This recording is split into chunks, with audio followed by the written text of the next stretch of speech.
को कौन देख सकता है? మన యొక్క అంశం ఏమిటి? పరలోక రాజ్యాన్ని ఎవరు చూడగలరు? क्योंकि यहाँ पर बाइबल बताती है कि निकोदेमुस नाम का एक व्यक्ति था। ఇక్కడ బైబిల్ మనకి చెబుతుంది నికోదేము అనే ఒక వ్యక్తి ఉండేవాడు. वो यहूदियों का सरदार था। అతను యూదులకు ఒక నాయకుడుగా ఉన్నాడు. वो यीशु के कामों को देखा था, यीशु के कामों के बारे में सुना था। యేసు యొక్క కార్యాలను చూశాడు, యేసు యొక్క కార్యాల గురించి విన్నాడు. यीशु मसीह मुर्दों को जिलाता है।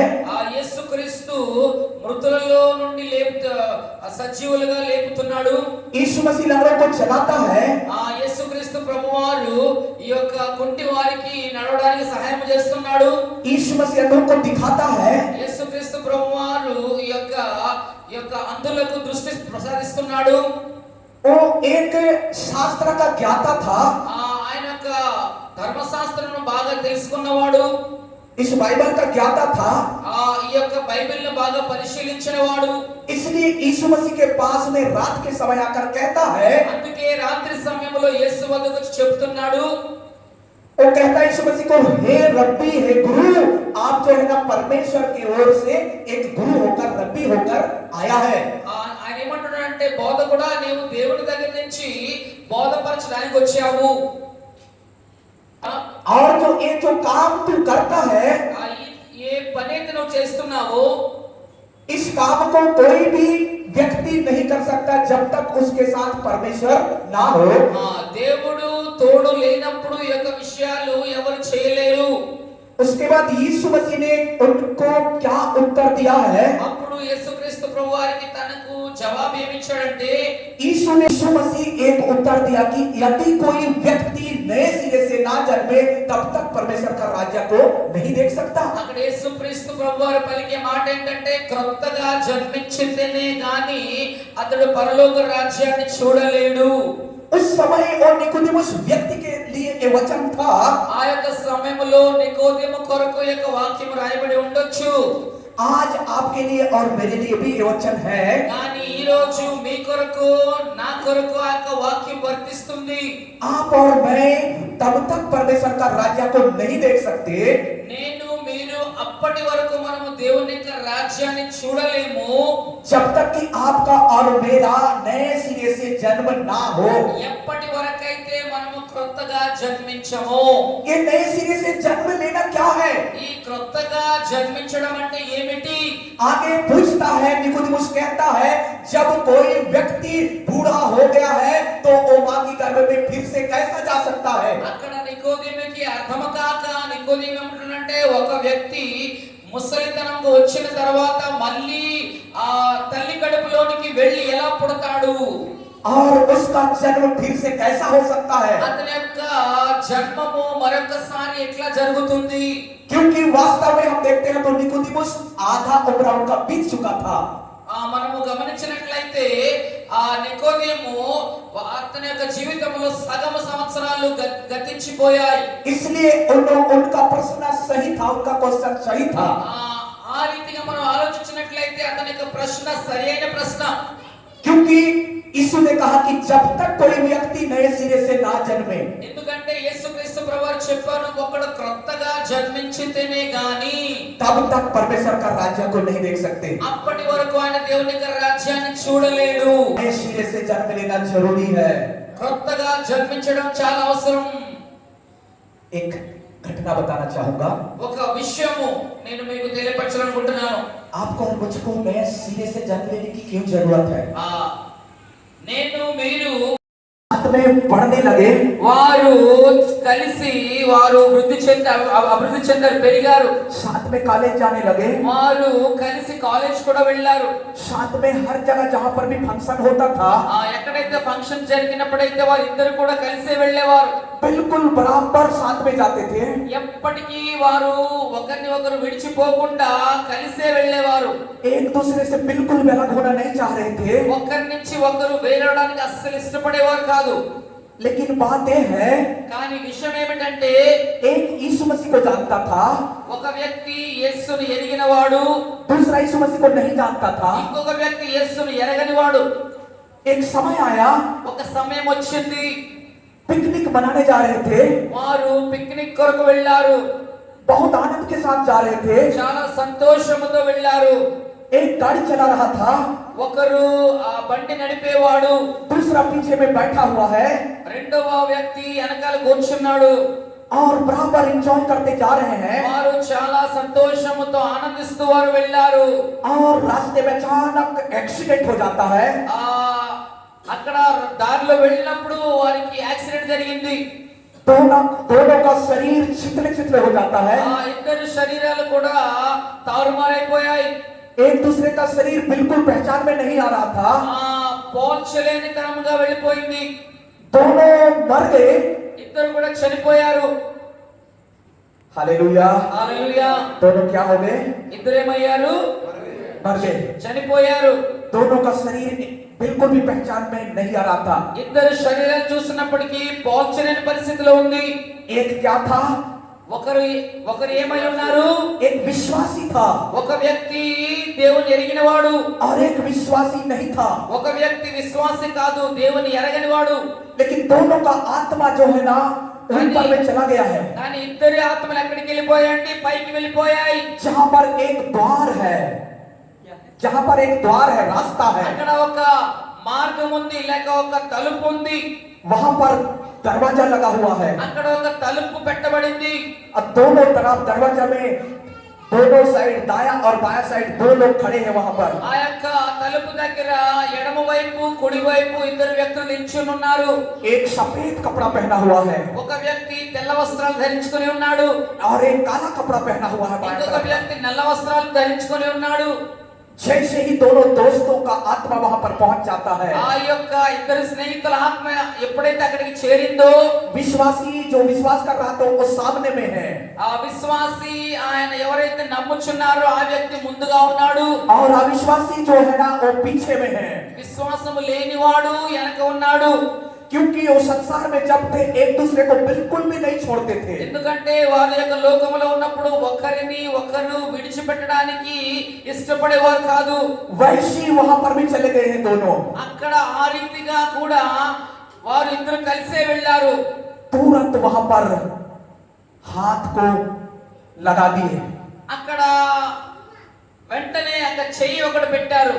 जिस प्रकार चौक में सिटी पुलिस होते हैं, మనం గమనించినట్లయితే ఈ యొక్క చౌరస్తా స్థానంలో పోలీసులు ఉంటారు కదా, वो रोकते हैं, వారు ఆపుతారు.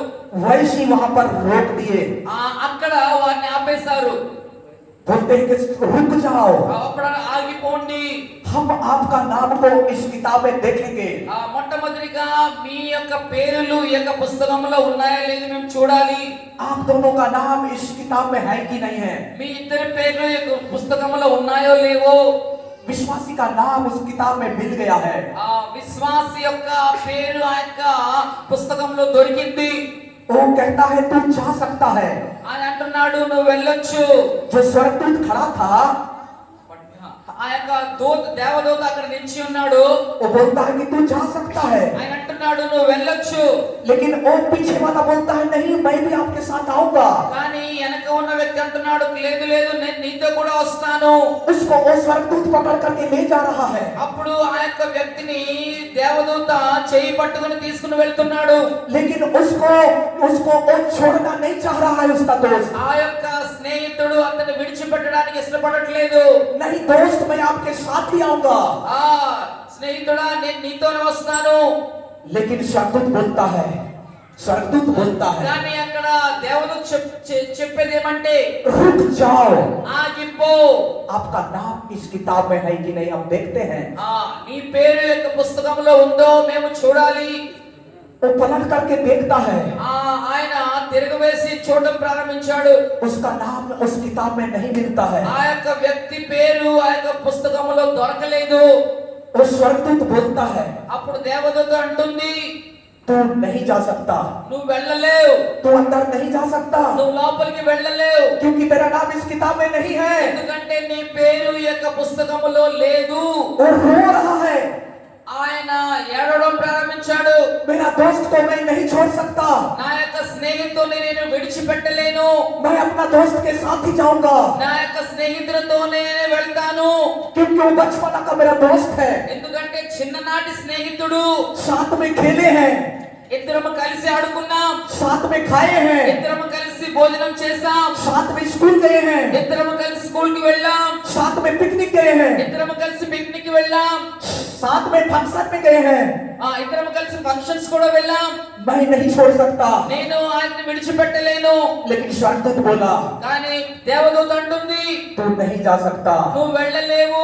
इस किताब में जिसका नाम है वो ही अंदर जा सकता ఈ है। పుస్తకములో ఎవరి పేరైతే ఉందో వారే లోపలికి వెళ్ళగలుగుతారు. तुरंत बाएं तरफ का जो स्वर्गदूत काला कपड़ा पहन कर घूम रहा था, వెంటనే ఎడమ వైపు ఉన్న దేవదూత ఎవరైతే నల్ల వస్త్రాలు ధరించాడో तुरंत उसका हाथ को पकड़ लिया, వెంటనే ఆయనకు చేయి పట్టుకున్నాడు. क्योंकि दो रास्ता वहां पर दिखाई देने लगा। ఎందుకంటే అక్కడ రెండు దారులు కనబడ్డాయి. एक रास्ता में तो ఒక దారిలో सफेद कपड़ा पहने हुए स्वर्गदूत ले जा रहे हैं, తెల్లని వస్త్రపు ధరించిన ఒక దేవదూత తను తీసుకొని వెళ్ళిపోతుంది. और दूसरा रास्ता में काला कपड़ा पहने हुए स्वर्गदूत पकड़ करके खींचते हुए ले जा रहे हैं। మరొక వైపు అక్కడ నల్ల వస్త్రాలు ధరించిన దేవదూత అతన్ని చేయి పట్టి లాగుతుంది. वो बहुत रो रहा है, ఆ వ్యక్తి చాలా ఏడుస్తున్నాడు. बहुत चीख रहा है ఆయన అక్కడ కేకలు వేస్తున్నాడు, कि मैं इधर नहीं जाऊंगा, नहीं जाऊंगा, నేను అక్కడికి వెళ్ళను, मैं ये मेरे दोस्त के साथ ही जाऊंगा, నేను నా స్నేహితుడితో వెళ్తాను. क्योंकि इधर बहुत आग है, ఎందుకంటే ఇక్కడ చాలా అగ్ని ఉంది. मैं उस आग में जाना नहीं चाहता ఈ हूँ, యొక్క అగ్నిలో వెళ్ళడానికి నాకు ఇష్టం లేదు. उस गड्ढा में मैं गिरना नहीं चाहता हूँ, ఆ యొక్క అగ్నిగుండంలో పడడానికి నాకు ఇష్టం లేదు. मुझको छोड़ दो। నన్ను వదిలిపెట్టండి. प्रियो, ప్రియులారా, आज सुनो, మీరు ఈ రోజు వినండి. आपका दोस्त आपका पड़ोसी हो सकता है, మీ యొక్క స్నేహితుడు మీ యొక్క आपका పొరుగువారు అవ్వచ్చు. आपका दोस्त आपका बेटा बेटी हो सकता है, ఆ స్నేహితుడు మీ యొక్క కుమార్తె కుమారుడు కావచ్చు. आपका दोस्त आपका पति हो सकता ఆ है, స్నేహితుడు మీ భర్త కావచ్చు. आपका दोस्त आपके पत्नी हो सकती है, ఆ స్నేహితుడు మీ భార్య కూడా కావచ్చు. जिसको आपने अब तक सुसमाचार नहीं सुनाया है, ఇప్పటి వరకు సువార్త మీరు ఆ వ్యక్తికి అందచేయలేదు. क्योंकि उन्होंने उसको सुसमाचार नहीं सुनाया, ఎందుకంటే ఆ యొక్క వ్యక్తి ఇప్పటి వరకు సువార్త వినలేదు. उसका दोस्त ने अपना दोस्त को सुसमाचार नहीं सुनाया, ఆ వ్యక్తి ఎవరైతే దేవుణ్ణి ఎరిగారో ఆ వ్యక్తి ఎరగని వ్యక్తికి సువార్త చెప్పలేదు. क्योंकि उसका दोस्त रो रहा है। అందుకే ఆ యొక్క స్నేహితుడు ఏడుస్తున్నాడు.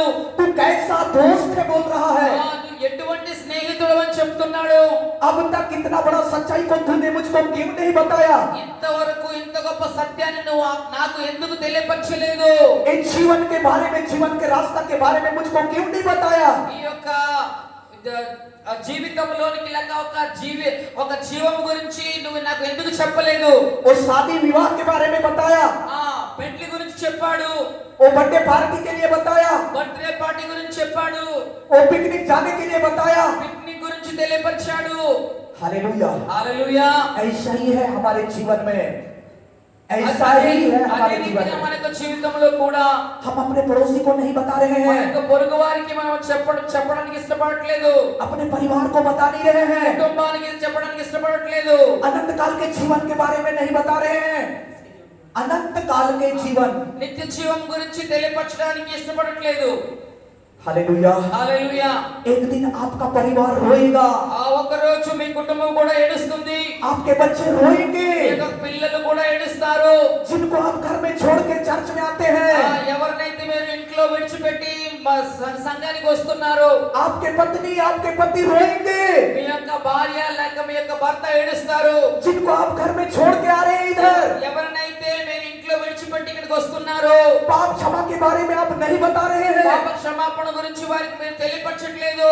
नया जीवन के बारे में आप नहीं बता रहे हैं, కొత్త జీవితం గురించి వారికి మీరు తెలియపరచట్లేదు. नया जन्म के बारे में नहीं बता रहे हैं। కొత్త జన్మ గురించి మీరు వారికి తెలియపరచట్లేదు. नहीं, లేదు, आपको और मुझको बताना है। మీరు నేను తెలియపరచాలి. नया जन्म के बारे में बताना होगा, కొత్త జననం గురించి మనం తెలియపరచాలి. क्योंकि प्रियो जब तक नए सिरे से नहीं जन्मेंगे परमेश्वर का राज्य को कोई भी देख नहीं सकता। ఎందుకంటే ప్రియులారా మనము కొత్తగా జన్మించితేనే గాని పరలోక రాజ్యాన్ని చూడలేము. क्योंकि नया जन्म लेने के लिए मन परिवर्तन करना जरूरी है। ఎందుకంటే ఆ కొత్త జననము మనం పొందుకోవడానికి మారు మనస్సు పొందుట చాలా అవసరమై ఉన్నది. गलत रास्तों से गलत चीजों से मन को फिराना होगा। చెడు మార్గాల నుంచి చెడు విషయాల నుండి మనం మారు మనసు పొందాలి. बुराई के मार्ग से मन को फिराना होगा। చెడు వ్యసనాల నుంచి మన యొక్క మనస్సును త్రిప్పివేయాలి. हालेलुया, హల్లెలూయా, हालेलुया। హల్లెలూయా. निकोदेमुस व्यक्ति ने पूछा, నికోదేము అడిగాడు, जब कोई व्यक्ति सियाना हो गया है, बुढ़ा हो गया है, वो माँ के कोख में कैसे जा सकता है? ఒక వ్యక్తి వృద్ధుడైపోయినప్పుడు ఆ వ్యక్తి మరలా ఆ తల్లి కడుపులోనికి వెళ్ళి ఎలా పుడతాడు? आज भी लोग बोल रहे हैं, ఈ రోజు కూడా ప్రజలు చెప్తున్నారు, मैं सियाना हो गया हूँ, నేను వృద్ధుడైపోయాను, मेरा आधा जीवन कट गया है, నా యొక్క సగం జీవితము ముగిచింది, अब मेरे को चर्च आने से क्या मिलेगा? ఇప్పుడు నేను సంఘానికి వస్తే నాకు ఏమి దొరుకుతుంది? लोग सोचते हैं, ప్రజలు ఈ విధంగా ఆలోచిస్తున్నారు. चर्च में जाने से धर्म बदलता है, ఆ సంఘానికి వస్తే మతం మారిపోతుంది, चर्च में जाने से जाति बदलता है।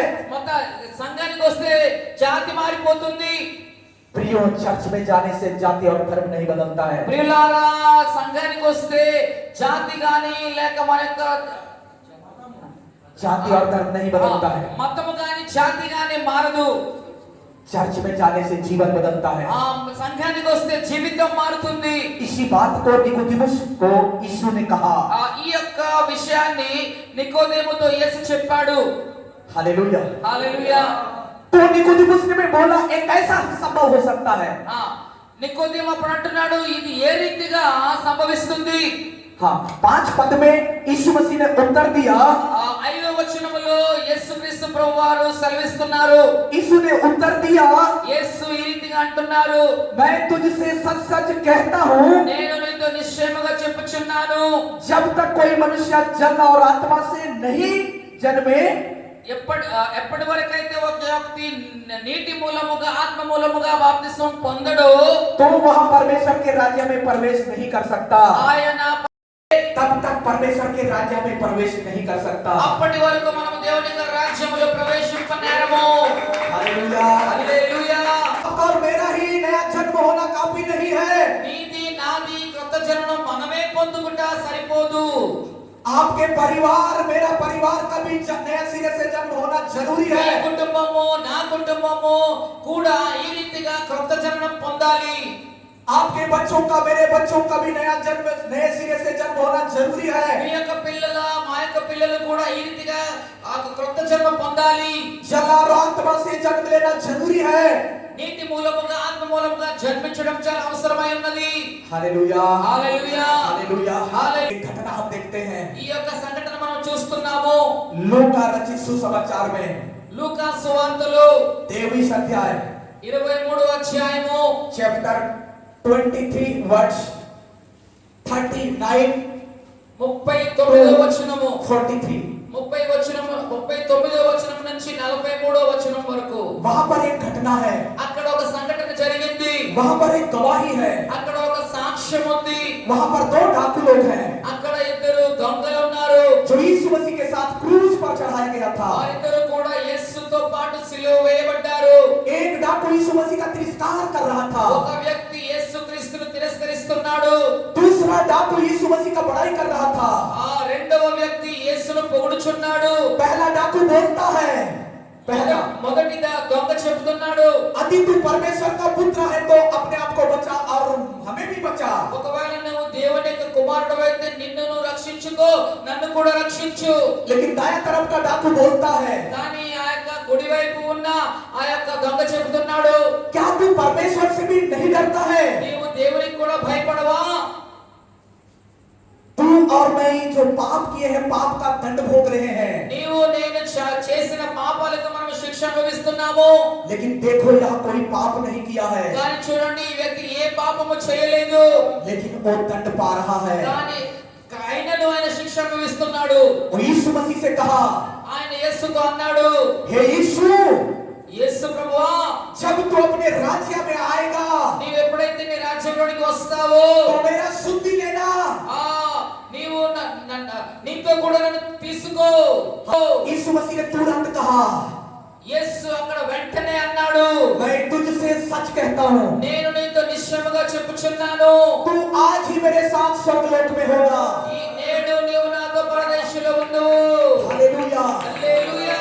आज यदि आप वचन को सुनकर ఒకవేళ మీరు ఈ రోజు వాక్యము విని यदि अपना जीवन को बदलना चाहते మీ हैं, యొక్క జీవితాన్ని మార్చుకోవాలనుకుంటే आप परमेश्वर के राज्य को देखेंगे, మీరు దేవుని యొక్క రాజ్యాన్ని చూడగలరు, परमेश्वर के राज्य में प्रवेश करेंगे। దేవుని యొక్క రాజ్యంలో ప్రవేశించగలరు. जिनका राज्य अनंत काल का जीवन है, ఎవరి రాజ్యం అయితే నిత్య రాజ్యము, जिसमें मृत्यु नहीं है, అక్కడ మృతి లేదు, जिसमें कलेश नहीं है, అక్కడ సమస్యలు లేవు, जिसमें दुख नहीं है, అక్కడ దుఃఖము లేదు, जिसमें पीड़ाएं नहीं है, అక్కడ అస్వస్థత లేదు. वहां पर आप और मैं प्रवेश करेंगे। అక్కడ నేను మీరు ప్రవేశిస్తాము. यदि आप टीचर थे, అక్కడ ఒక టీచర్ ఉండేవారు, उन्होंने मेरा गवाही को सुनकर ఆయన నా సాక్ష్యాన్ని విని उनका जीवन बदल गया। ఆయన యొక్క జీవితం మారింది. जब दूसरा बार मैं गया, నేను రెండోసారి వెళ్ళినప్పుడు वो मेरे को गले लगाकर जय मसीह किया। ఆయన నన్ను కౌగిలించుకొని జయమసి అన్నాడు. मैं बहुत खुश हो गया, నేను చాలా ఆనందించాను, मैं बहुत खुश हो गया నేను చాలా ఆనందించాను. कि मेरे सुसमाचार सुनाने के द्वारा, ఎందుకంటే నేను సువార్త ప్రకటించడం ద్వారా, मेरा गवाही बताने के द्वारा నా సాక్ష్యము చెప్పుట ద్వారా एक आत्मा बच गया। ఒక ఆత్మ నేను కనుగొన్నాను. हालेलुया, హల్లెలూయా, हालेलुया। హల్లెలూయా. वैसी అదే రీతిగా एक व्यक्ति का भी यहाँ पर जीवन बदलता है। ఒక వ్యక్తి జీవితము ఇక్కడ మారినట్లయితే मेरे लिए నాకు అది ये संसार के सारे चीजों से ఈ యొక్క లోకముల అన్ని విషయాల కంటే बढ़कर होगा। అది చాలా గొప్ప విషయం అవుతుంది. हालेलुया,